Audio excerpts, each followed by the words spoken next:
فضول خرچی کے سخت خلاف ہوں۔ جہاں خرچ کرنے کی جگہ بنتی ہے میں دیکھتا ہوں، جہاں خرچ ہوتا ہے میں وہاں خدا کی راہ میں خرچ کرتا ہوں۔ اب شادی میں بھی تو اتنا خرچ ہوگا تو یہ اس بچی کے لیے اترن ہی کیوں؟ رضیہ بیگم اور باقی سب بھی بات کا پہلو بدلنے لگے۔ تب جمال صاحب نے قرآن پاک کی ایک آیت کا حوالہ دیا۔ بے جا خرچ کرنے والے شیطانوں کے بھائی ہیں، اور شیطان اپنے پروردگار کا بڑا ہی ناشکرا ہے۔ اس لیے میری کوشش ہوتی ہے کہ میں خرچ کرنے کی جگہ پر خرچ کروں اور فضول خرچی نہ کروں۔ یہی بات میں اپنے بچوں کو بھی سکھاتا ہوں۔ پر آج سارا کی اس حرکت نے مجھے بہت تکلیف دی ہے۔ جو چیز آپ کو اپنے لیے پسند نہیں، آپ وہ چیز کسی دوسروں کو کیسے دے سکتے ہیں؟ ماہی کے ماموں نے شرمندگی سے سر کو جھکا لیا، کیونکہ جمال صاحب نے ان کو ان کے گریبان میں جھانکنے کا موقع دیا۔ ماہی تو ان کی سگی بھانجی تھی، اس کے ساتھ انہوں نے کیا سلوک کیا، یہی سوچ کر وہ شرمندہ ہو رہے تھے۔ لگتا ہے آپ کو پھلدار درخت بہت پسند ہیں۔ ماہی نے پیچھے مڑ کر دیکھا تو ایک نوجوان کھڑا تھا۔ ماہی نے اسے گھور کر دیکھا اور کہا، کیوں، آپ کو کوئی تکلیف ہے؟ ارے نہیں، مجھے کیا تکلیف ہونی ہے، بس ایک خوبصورت لڑکی کو ان خوبصورت پھلوں کے پاس دیکھا تو بول دیا۔ ویسے میرا نام فرید ہے، میں لاہور سے آیا ہوں، آپ کا نام جان سکتا ہوں؟ ماہی نے اسے گھور کر دیکھا اور کہا کہ میں ضروری نہیں سمجھتی کسی کو اپنا نام بتانا۔ اب تو مائنڈ ہی کر گئی، میں آپ کو پریشان کرنے نہیں آیا، ایسے ہی پھلدار درختوں کو دیکھا تو ادھر باغ کی طرف نکل آیا۔ ابھی وہ باتیں کر ہی رہا تھا کہ خضر بھی باغ میں آ گیا۔ ماہی نے اسے دیکھا اور اس کی طرف بڑھ گئی۔ خضر نے دیکھا کہ ماہی کچھ گھبرائی ہوئی لگ رہی ہے۔ اس نے ماہی کے ہاتھوں کو اپنے ہاتھوں میں لے لیا۔ ماہی کے ہاتھ ٹھنڈے ہو رہے تھے۔ خضر کے ہاتھوں میں ہاتھ جاتے ہی جیسے ماہی بالکل نارمل سی ہو گئی۔ خضر نے اس لڑکے فرید سے کہا، تم یہاں کام کرنے آئے ہو، اپنے کام سے کام رکھو، ہم سے زیادہ فری ہونے کی ضرورت نہیں ہے۔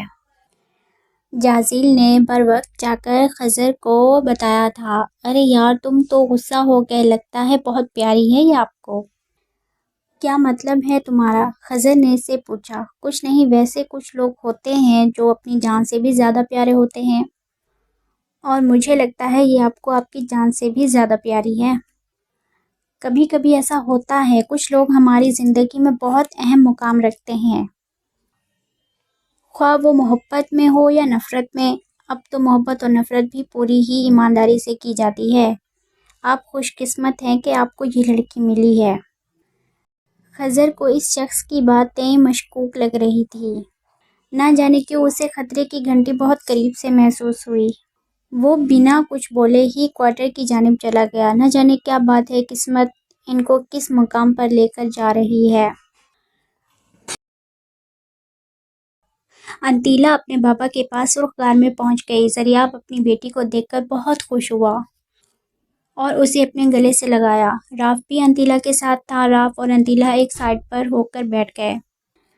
زریاب نے راف اور اپنی بیٹی سے کہا، بچوں، جہاں تک میرا علم کہتا ہے خضر اور ماہی پر بہت ہی بڑی مشکل آنے والی ہے۔ تم لوگ تیار رہنا کسی بھی لمحے کے لیے، کیونکہ شیطانوں نے انسانی دنیا کا رخ کر لیا ہے، وہ ماہی کو مار دینا چاہتے ہیں۔ خضر اور جازیل ماہی کی حفاظت تو کر رہے ہیں، لیکن پھر بھی تم لوگ تیار رہنا اچھائی اور برائی کی جنگ کے لیے۔ جہاں تک میرا علم کہتا ہے شیطان ان لوگوں کے ارد گرد منڈلا رہے ہیں۔ بیٹا، انسانوں کی دنیا میں محبت کو بڑا مقام حاصل ہے۔ یہ لوگ اگر کسی سے محبت کر لے تو بے پناہ محبت کرتے ہیں۔ ہم جنات اس محبت کے بارے میں سوچ بھی نہیں سکتے، جس طرح انسان سے محبت کرتا ہے۔ اس کے جذبات بدل جاتے ہیں، اس لیے اس کے سب سے کمزور پہلو پر حملہ کیا جاتا ہے، یعنی انسان کے جذبات پر۔ پتہ نہیں ماہی اور خضر کی محبت ان دونوں کو کس مقام پر لے جائے گی۔ ایک آدم زادی اپنی محبت کے لیے کیا قربانی دے گی، اور ایک آتش زاد اس کے لیے کیا قربان کرے گا۔ بابا، کیا ان دونوں کی محبت کامیاب ہوگی؟ کیا وہ زندہ بچ جائیں گے؟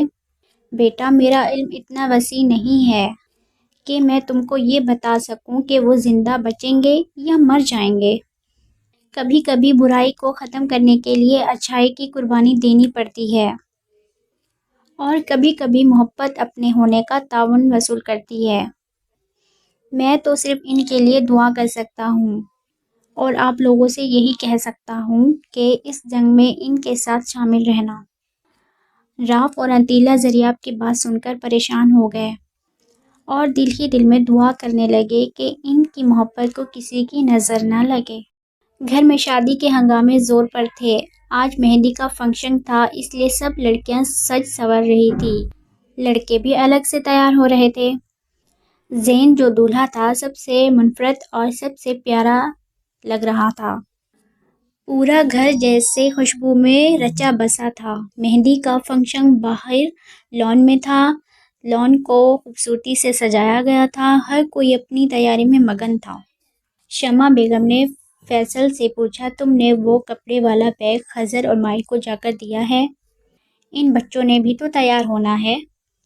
رضیہ بیگم کی تیوری چڑھ گئی۔ ان سے برداشت ہی نہیں ہو رہا تھا کہ شمع ان کی بہن ہو کر ماہی سے اتنی محبت کرتی ہے۔ فیصل نے کہا، ابھی جا کر دے آتا ہوں مما۔ فیصل جلدی سے کپڑوں والا بیگ اٹھا کر کوارٹر کی جانب چل پڑا۔ فیصل نے دروازے پر دستک دی تو ماہی نے دروازہ کھولا۔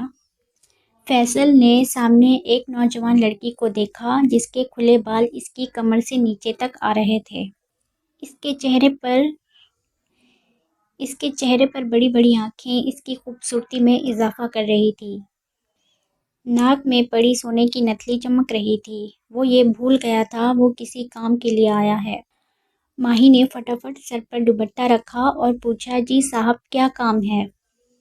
فیصل، وہ مما نے آپ کے لیے یہ بیگ بھیجا ہے، وہ بول رہی ہیں کہ یہ ڈریس پہن کر آپ بھی تیار ہو جائیں۔ ماہی نے اس کے ہاتھ سے بیگ لیا اور کہا، بیگم صاحبہ کو میری طرف سے شکریہ ادا کر دینا۔ فیصل خود تو چلا گیا پر دل اس کی دہلیز پر چھوڑ گیا۔ ماہی نے بیگ کھولا تو دیکھا اس میں خضر اور اس کے کپڑے تھے۔ ماہی نے خضر کو کپڑے دیے اور خود بھی تیار ہونے چلی گئی۔ جب ماہی تیار ہو کر باہر آئی تو خضر کو اپنی نگاہ ہٹانا مشکل ہو گیا تھا۔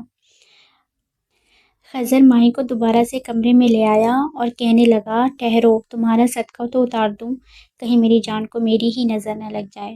ماہی پر گرین اور گولڈن کلر کا سوٹ بہت ہی پیارا لگ رہا تھا۔ کانوں میں چھوٹے چھوٹے گولڈن کلر کے جھمکے، بالوں کو اپنی شانوں پر کھلا چھوڑ دیا، پاؤں میں تلے دار کھسا اور پاؤں میں بہت ہی نفیس اور گولڈن کلر کی پائل جو خضر اس کے لیے لایا تھا۔ ہاتھوں میں تازہ پھولوں کے گجرے، اس سادگی میں بھی وہ بلا کی قیامت لگ رہی تھی۔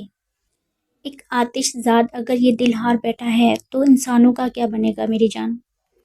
ماہی مسکرا کر اس کے سینے سے لگ گئی اور بولی، خضر محبت یہ چیز نہیں دیکھتی، کوئی آتش زاد ہے، کون آدم زاد ہے، محبت کو تو بس ہونا ہوتا ہے اور وہ ہو جاتی ہے۔ جیسے میرا محبوب ہی آگ ہے اور مجھے اس آگ سے محبت ہے، تم ہو آگ پیا، اور اس آگ میں اگر جل کر خاکستر بھی ہو جاؤں تو مجھے افسوس نہیں ہوگا، کیونکہ یہ آگ میرا عشق ہے، میرا جنون ہے، میری محبت ہے۔ خضر کو ماہی کی باتوں سے بہت حوصلہ ہوا۔ اس نے فیصلہ کر لیا تھا کہ شادی کے فنکشن کے بعد وہ لازمی اس کتاب کے بارے میں ماہی کو بتائے گا۔ وہ جان چکا تھا کہ یہ آدم زاد اس سے کتنی محبت کرتی ہے۔ بے شک وہ ایک سلطنت کا بادشاہ تھا، پر اس کا دل ایک آدم زادی کے لیے ہی دھڑکتا تھا۔ وہ اس آدم زادی کے لیے ایک فقیر ہی تھا، جس کا قصہ خالی ہو اور اس کے محبوب کی طرف سے صرف 2 بول ہی اس کا قصے میں پڑ جائیں تو اس وقت اس فقیر کا قصہ بھر جاتا ہے۔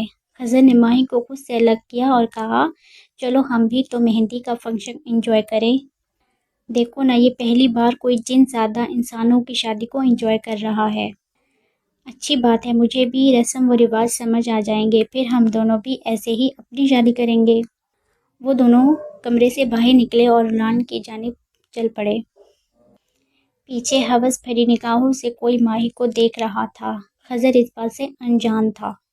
مہندی کے فنکشن میں سبھی زین کو مہندی لگا رہے تھے۔ خضر اور ماہی کرسیوں پر پیچھے بیٹھے۔ فیصل کی نگاہیں بار بار ماہی کی طرف اٹھ رہی تھی۔ ماہی نے یہ چیز نوٹس نہیں کی، پر خضر نے نوٹ کر لی۔ خضر نے مڑ کر ماہی کی طرف دیکھا تو ماہی کا دھیان کسی اور طرف پایا۔ کوئی بھی اس کی ماہی کو اس طرح دیکھے اسے بالکل بھی پسند نہیں تھا۔ وہ ابھی فیصل کو گھور کر دیکھ ہی رہا تھا کہ فرید بھی اسی ٹیبل پر آ کر بیٹھ گیا۔ خضر اور ماہی دونوں نے اسے گھور کر دیکھا۔ ارے آپ تو مجھے ایسے دیکھ رہے ہیں جیسے میں یہاں بیٹھ کر کوئی بہت بڑا گناہ کر دیا ہو۔ مجھے بڑے صاحب نے بھیجا ہے اس ٹیبل پر۔ نہ تم لوگ مالک ہو نہ میں مالک ہوں، تم بھی ملازم ہو اور میں بھی ملازم ہوں۔ ایسا کرتے ہیں نہ، سب ملازم مل کر بیٹھتے ہیں، گپ شپ کرتے ہیں، کون کہاں سے ہے اور کس جگہ سے ہے، کتنی دور سے ہے۔ ماہی نے جواب دیا، مجھے آپ میں اور آپ کے بیٹھنے میں کوئی بھی دلچسپی نہیں ہے، اور نہ میں ضروری سمجھتی ہوں کہ میں یہ بتاؤں کہ میں کہاں سے ہوں، کتنی دور سے ہوں۔ یہ بول کر ماہی وہاں سے اٹھ کر چلی گئی۔ خضر کی جاندار مسکراہٹ دیکھ کر فرید تو جیسے جل کر کوئلہ ہو گیا۔ ماہی نے فرید کو گھاس تک نہیں ڈالی۔ خضر کو اپنی محبت پر رشک آنے لگا۔ وہ دل سے مسکرایا تھا۔ وہ بھی وہاں سے اٹھ کر ماہی کے پیچھے چلا گیا۔ رات دیر تک فنکشن جاری رہا۔ فنکشن ختم ہونے کے بعد سب بہت تھکے ہوئے لگ رہے تھے۔ گھر کے بڑے تو سونے کے لیے چلے گئے، ینگسٹر لان میں ہی رکے، زین کا مذاق اڑانے لگے۔ تب لاہور سے آئے ہوئے ان کے کزنوں نے کہا کہ زین کی شادی کے بعد کہیں باہر گھومنے پھرنے چلتے ہیں۔ سب نے ان کی ہاں میں ہاں ملائی۔ یار چلنا کدھر ہے؟ ہم یہاں سے باہر ایک علاقہ ہے وہاں جائیں گے، وہاں پرانے زمانے کی کھنڈرات ہیں، ریگستان علاقہ ہے، بہت ہی مزہ آئے گا۔ ٹھیک ہے بھائی، یہ تو ایڈونچر ہو گیا۔ ہاں سب کو ایڈونچر ہی کروائیں گے، پر لڑکیاں نہیں جائیں گی۔ عالیہ، سارا اور زوبیہ تینوں چیخنے لگی۔ کیوں نہیں؟ تم لوگ ہمارے بغیر نہیں جا سکتے، ہم بھی چلیں گے۔ آفٹر آل ہم لڑکیاں لڑکوں سے کم ہیں کیا؟ بس جلدی سے شادی ختم ہو جائے تو ہم سب جائیں گے، گھر میں صرف بڑے رہیں گے، بچہ پارٹی ساری جائے گی۔ بوائز نے اعلان کر دیا۔ گرلز خوشی سے ایک دوسرے کے گلے لگ گئی۔ ماہی اور خضر دیکھ کر مسکرا رہے تھے۔ ارے ماہی، تم اور خضر بھی چلنا، ہمیں کھانا پکا کر کون دے گا؟ ساتھ ساتھ تم لوگ بھی انجوائے کر لینا۔ ہاں یار، ہم بھی اپنا ڈرائیور فرید کو لے کر جائیں گے، گاڑی بہت اچھے سے ڈرائیو کرتا ہے۔ پاپا اس کے بغیر نہیں جانے دیں گے۔ ٹھیک ہے، جس کو لے کر جانا ہے لے جانا، ساتھ ساتھ سامان کی لسٹ بھی تیار کر لینا۔ ویسے بھی مجھے کھنڈرات بہت پسند ہیں، میں ان کو دیکھتا ہوں تو مجھے لگتا ہے جیسے میں بھی اس زمانے میں جی رہا ہوں۔ اچھا بس کرو، ابھی ہم انجوائے کر رہے ہیں، ادھر ہی کرو۔ نہیں یار، اب میں چل کر سوتا ہوں۔ ماہی، کیا آپ مجھے ایک کپ چائے کا بنا کر دے سکتی ہیں؟ فیصل نے بہت گہری نگاہوں سے ماہی کی طرف دیکھا۔ جی صاحب، کیوں نہیں، ضرور، میں ابھی بنا کر لاتی ہوں۔ اچھا پلیز بنا کر میرے روم میں دے جانا۔ جی ٹھیک ہے، جیسے آپ کو مناسب لگے۔ ماہی چائے بنانے چلی گئی اور خضر نے فیصل کی نگاہوں کی تپش بھی دیکھ لی۔ وہ جان گیا تھا کہ ماہی کی محبت میں کوئی اور بھی مبتلا ہو گیا ہے۔ ماہی صرف اور صرف میری ہے، وہ میرے علاوہ کسی سے محبت نہیں کر سکتی۔ میں ہی اس کی پہلی اور آخری محبت ہوں، اور وہی میری پہلی اور آخری محبت ہے۔ اگر وہ میری پہلی اور آخری محبت نہ ہوتی تو ان 4 سوالوں میں مجھے بھی کسی سے محبت ہو چکی ہوتی۔ مجھے کسی سے محبت نہیں ہوئی، صرف ماہی ہی سے ہوئی ہے۔ وہی میرا جنون ہے، وہی میرا عشق ہے۔ میں آتش زدہ اسے کبھی خود سے الگ نہیں ہونے دوں گا۔ وہ میری روح ہے، میری روح کا سکون ہے۔